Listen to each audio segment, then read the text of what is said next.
Hi, today we're looking at the PDK1200 soldering station, and this unit is really quite a beast. It's probably the largest unit that we've looked at from one of the Chinese manufacturers. It's very heavyweight and it's available in a variety of configurations. The main unit is rated at 300 watts, and then you can buy it with different configurations of handpieces and cradles, which we'll look at just in a moment. So this video is sponsored by PCBware, your one-stop shop for all things manufacturing. As you know, you can get your PCBs manufactured here in a variety of different specifications. You can also get mechanical parts made here, and as we saw in my last video, the 3D printing is indeed excellent quality, especially the UTR 8100 transparent 3D printing material. They also offer PCB assembly services where if you've got your project and you don't want to have to assemble all of the components onto the board, you can get them fabricated and assembled here at PCBware. And there's also the shared projects area. If you click on at the top here, you can look at various people's shared projects, and depending on what the project is, you might be able to get it assembled here or just get the PCBs easily manufactured here by clicking on the buy button. So don't forget to visit PCBware.com. So here is the item on AliExpress, and it's coming in at about £168 for the basic set. You'll also notice the shipping is quite expensive at £43. That's because the unit is actually extremely heavy and quite large, so I think there must be a really large transformer inside this unit. But there's a few different configurations available, and we've got the T210 set, which is this default version, which has 2 lots of T210 handpieces. There's one with 2 lots of T245 handpieces, and then we've got the mixed set where we've got one with a T245 and one T210, which is the one that I've been sent here. There's also a version with 2 little T115 handpieces. I'd probably say the base unit is a bit of a waste if you're only using the little T115 handpieces, because they're so low power there really is no need for this large unit, but there's nothing to stop you replacing handpieces for something else later on down the line if you wish to use it for a variety of purposes. Inside the box is a good selection of accessories. First of all, you get the 2 cradles for the 2 handpieces of your choice. You then get the 2 handpieces and at least 2 cartridges per handpiece depending on your configuration. You also get these cable tidies which attach to the side of the cradles, along with the nailed thumb screws to hold those in place. You obviously get the base unit itself and a mains cable, and then you also get a USB cable for firmware updates. Let's take a look at the base unit, and we'll just peel off the protective cover on the LCD. This is just a warning to say to only run this on 220 to 230 volts. So clearly the option that you pick at checkout is configuring the internal transformer in here, and you can't use it across regions. We've got a colour TFT just here. It doesn't say in the instruction manual what the resolution here is, but you can tilt this up and down either by just pushing it, or there is a lever here that allows you to move the display up and down so that you can view it from your particular position. We've got a rotary encoder here with push, and it looks like it's illuminated as well. There's a clear ring around the outside. We've also got 3 buttons here, so menu and then 2 other buttons to the side here. On the bottom we've just got a little bit of ventilation, and we've got some ventilation on the side just here as well. I think it's entirely made from plastic, and you can just see there's a slight fitment issue just around this edge just here. And then as we look at the back, we've got the model number PDK1200. We've got the mains inlet here, again clearly saying 220 volts. We've got the 2 ports that go to the cradle. We've got the USB port for firmware updates, as well as 3 other ports which aren't really documented in the instruction manual, pedal 1 and pedal 2, as well as a robot interface. Now I'd imagine that this can be used with a foot pedal to enable and disable the heating on the cartridge, but as I said, it doesn't really say in the user manual what it's for. These are kind of similar interfaces to what it had on the genuine JBC DDE station, where it had a robot interface there as well. And then we've just got an ESD grounding port over here.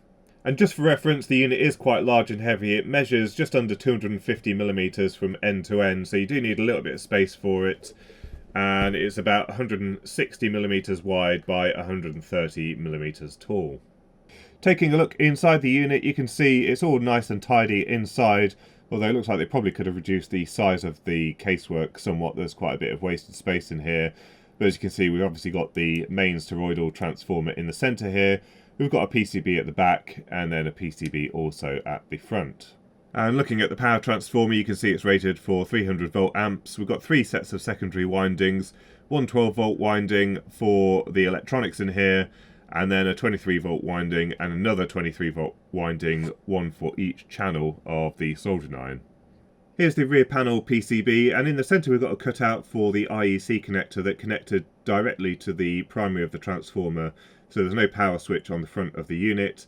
And then the secondary comes in on this connector up here, very close to the transistors here, which are switching the heaters. So we want the connector nice and close to the highest drawing loads to reduce the losses. Then on the left-hand side, we've got a bunch of power supplies over here, and these are just for the logic on the PCB. So we've got a couple of rectifiers, some capacitors, and then a bunch of linear regulators and one switching regulator over here. But the actual heaters are powered from the AC directly, and we've got these transistor arrangements which are allowing us to switch the AC waveform into the load. Then we've got 2 identical circuit sections here, so we've got one here and one here, one associated with each channel of the soldering station, along with a bit of analog electronics for the thermocouple. Here's one of the heater channels. We've got the 2 optocouplers here, and then you can see an arrangement of components here driving the gates of these 2 MOSFETs. And then on this side we've got an ACS 7121 which can measure current on an AC supply into the load. Here's our analog electronics, and we've got a couple of OP07s which are doing the amplification of the thermocouple voltage. In this corner of the PCB we've got the microcontroller along with some memory.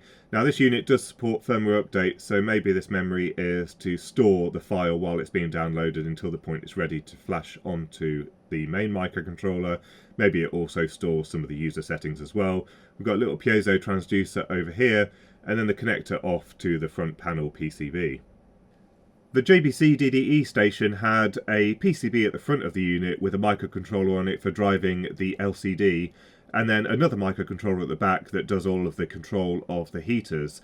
In this case they've just got the microcontroller at the back, and you can see the ribbon cable coming in from the rear PCB, and pretty much most of these signals are passed through to the LCD on the front panel, with just a few signals tapped off for the 3 buttons, the rotary encoder, and you may just be able to see through the gap there, there's a variety of LEDs as well, which look like they're illuminating this ring around the encoder. The construction overall is pretty good, and it's fairly modular, so it's quite easy to take out the various sections, and ultimately you end up with the transformer that's mounted to its base plate, and then just onto the casework itself. And in terms of the housing, the main parts are made from plastic. This feels like ABS. But in fact these accent parts here are actually made from sheet metal, as you can see on the back side here. Here's the handpiece cradle, and these look very, very similar to the genuine JBC units, the difference being that these are actually made from plastic rather than being solid metal as they are with the JBC system, and that explains how they're able to provide these at a cheaper cost. Having said that, these are pretty well made. They feel really quite robust. It's not like they're hollow plastic or anything like that. It appears to be solid on the sidewalls and everything like that. There'll just be a recess over here where, similar to the JBC system, we've got a connector that goes into the station, that feeds into here, and then a connector to the handpiece. And then also in here are a couple of wires that will go to this metal part here, which detects when the handpiece is in the cradle to put it into the reduced temperature mode. And then I think there should also be one here to know that you're changing the tip. But other than that, it feels pretty well made. We've got some rubber feet that are screwed in. The only difference really between it and the JBC is that normally there's a connector just here, and this lead is removable or replaceable as needed. But overall it feels pretty nicely made, and you can adjust the angle of the cradle here, just like with the genuine JBC system. I don't think there's much here to talk about the handpiece. These are just the same as all the other handpieces that you can buy from China these days. This one came pre-installed with the sleeve just here, so that it's a little bit more bulky and more comfortable to hold, and potentially also doesn't get so hot on your fingers. But this has the standard DIN type connector, and this just plugs in the back here. And the handpiece just fits in the cradle quite nicely. This system came with 4 cartridges, 2 for the C210 handpiece and 2 for the 245. Let's have a look. So I've got 2 bent conical cartridges and 2 of the knife type cartridges. I've just downloaded the i2c software from the website and connected the unit to it, and it looks like there's a firmware upgrade available. We'll be upgrading from 1.08 to 1.13. Now I don't actually see 1.08 on the list here, but it looks like we've got a few updates since somewhere around that time anyway. Something to do with stable power, there's some issue when it goes into sleep, and also temperature curves. So let's press upgrade and see what happens.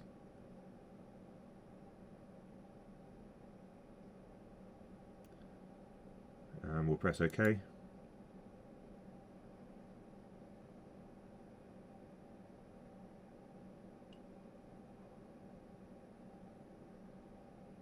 And there we go, just after a moment it's updated the firmware to 1.13. It would have been nice if there was something on the screen just to say it was updating while the screen went blank, but the process seems to have gone smoothly. Alright, let's take a look at the user interface. So it boots up, and then in this case where we've just got one handpiece attached, it dedicates the whole screen to that one channel. You can see it's picked up, it's the C245 handpiece that we've got connected. We've got a bar graph on the right hand side, and then we've got the set point temperature and the actual temperature, and then it just shows how long we've been running for. If I take the handpiece out the cradle, it should start heating up. You can see the bar graph, and then as it stabilises, the power being delivered is quite low. And we can just adjust the temperature by turning the rotary encoder and pushing in on the temperature that we want. And then when we put the handpiece back in the cradle, it goes back down to 200 degrees C. Now, for some reason, when you take the handpiece out the cradle and then put it back in again, it kind of shows a fake temperature for a while there. You can see it dropped to 230 degrees or so, and then it starts climbing down from there. So I'm not quite sure what's happening when the handpiece gets put in the cradle. But this was one way of controlling the temperature. The other way is in the menu. And it basically means you just have access to 3 presets rather than arbitrary temperature. So if we go into here, we can set our 3 presets.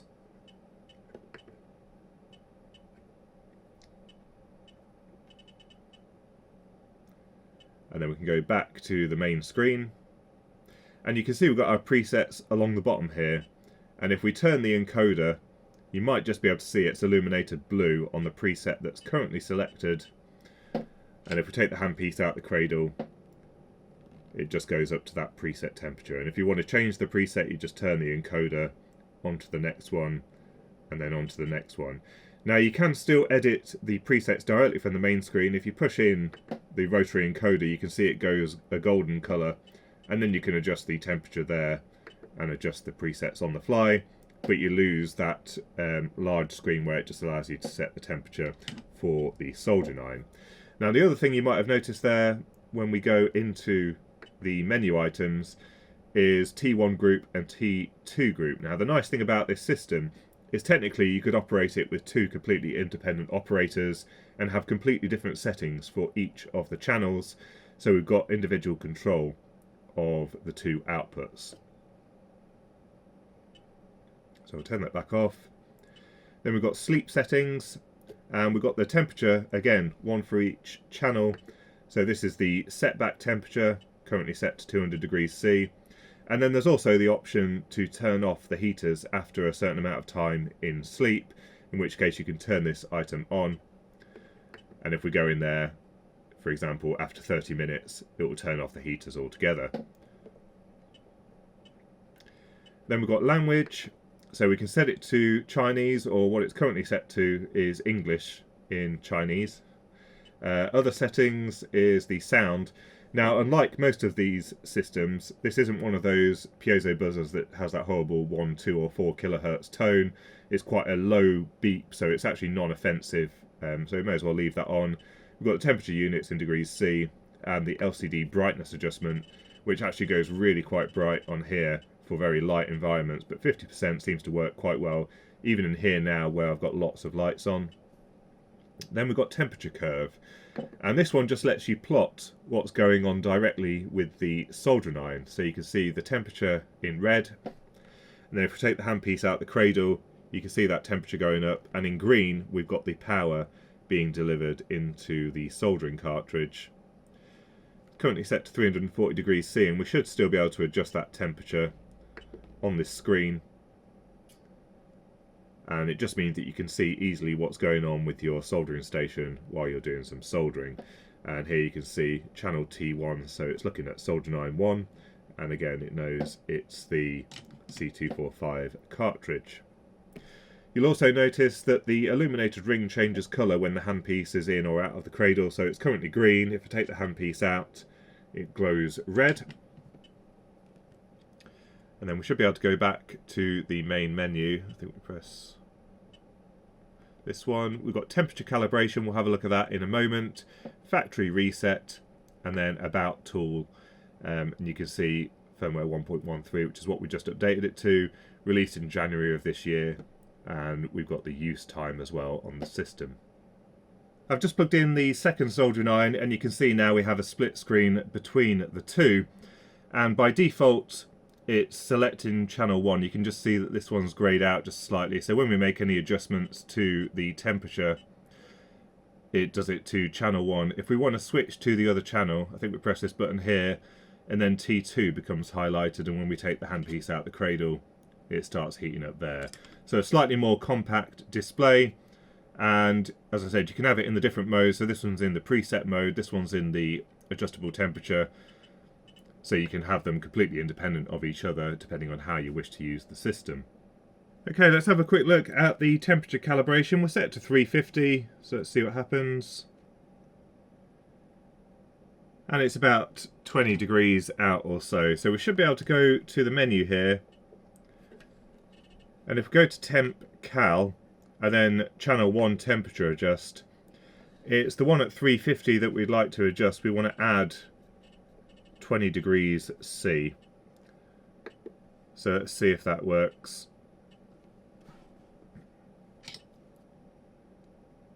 And there we go, pretty much bang on 350 degrees C. So we'll just try using one of the supplied tips. I'm not sure how good these will be at delivering power into something like this, which has quite a high thermal capacity. We saw a peak there of about 100 watts into this cartridge. So although the heater's capable,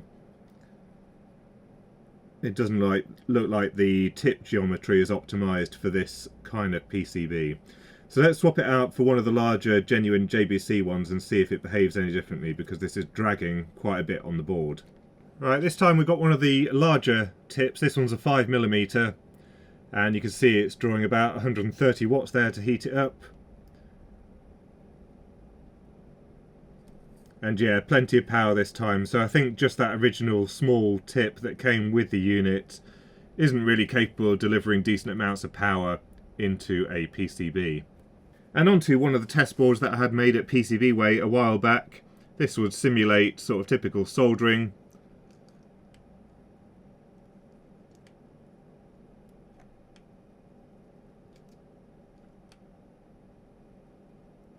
And absolutely no trouble soldering onto those pads. What about some of the larger ones over here?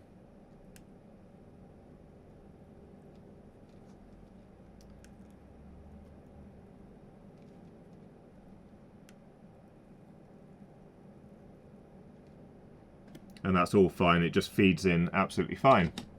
And we may as well try and solder onto one of these coins.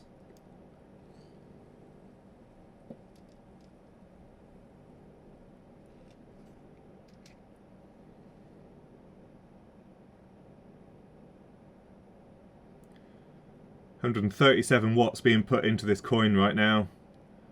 Slowly starting to drop off, but you can see absolutely no problem dumping heat from this soldering iron. So that's the PDK1200 soldering station, and I think this is a really nice piece of kit. Probably its closest rival in terms of Chinese manufacturers is going to be the i2c 420D, which at the time that I reviewed it was quite a bit more expensive than this, and actually I think I prefer the build quality of this. The soldering iron stands also are probably a better design. The only thing that's missing really is an area for some brass wool or a sponge, but you can tend to buy those kind of accessories separately should you wish to use those kind of things. So yeah, certainly seems to be a really nice piece of kit, nicely built, and inside it looks pretty safe, so compared to some of the other offerings that we've seen in the past, I would have no hesitations using this in my lab full time. So if you're interested in this item, I will put in the link in the description down below. Don't forget to visit our sponsor for this video, PCBWay, and leave any thoughts or comments in the comments section down below. And until next time, thanks for watching.